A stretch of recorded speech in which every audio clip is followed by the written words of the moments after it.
Okay, so let's go ahead and look over this checkpoint problem that you just tried on your own.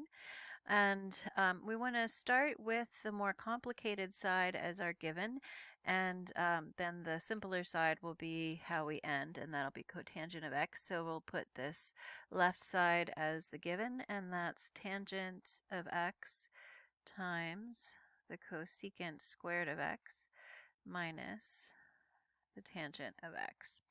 Okay, and when we look at our reasons here that are given to help make this a little bit easier, we're told to start by factoring out the greatest common factor. And both of these terms have a tangent of x in them. So we're going to factor that tangent of x out to the front.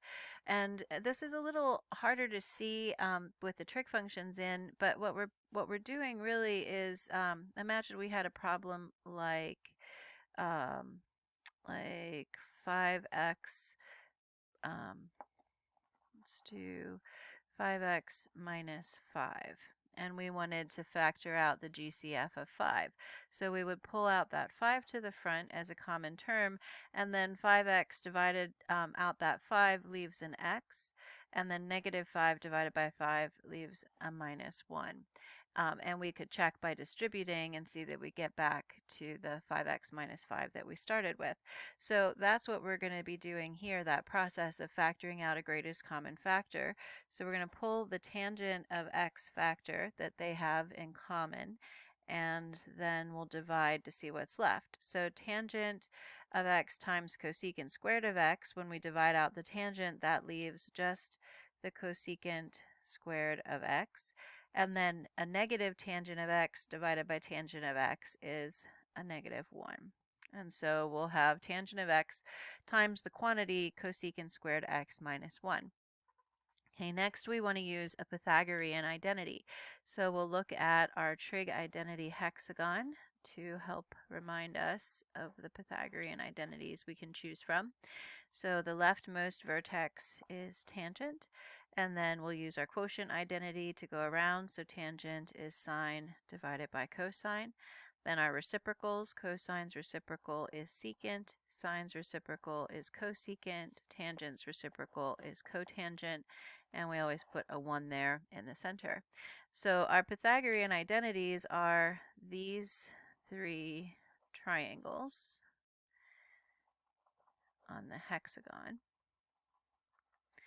Okay, and the first one, sine squared x plus cosine squared x equals 1. Then we have this one, tangent squared x plus 1 equals secant squared x. And then this last one, 1 plus cotangent squared x equals cosecant squared x. That's the one that I think we're going to want because it has a cosecant in it. So let's go ahead and write that out. Again, that's this triangle in the trig hexagon. So we have 1 plus the cotangent squared of x equals cosecant squared of x. That's our Pythagorean identity. So when I compare that to what I've got here, I need this cosecant squared of x to be minus 1. And if you see, I can subtract 1 from both sides, and that leaves my cotangent squared of x by itself, and that's equal to the cosecant squared of x minus 1. So now you can see clearly where we're going to swap out this with the Pythagorean identity because those match. So that means this is equal to the cotangent squared of x. So I'll have a tangent of x times cotangent squared of x for my line 3.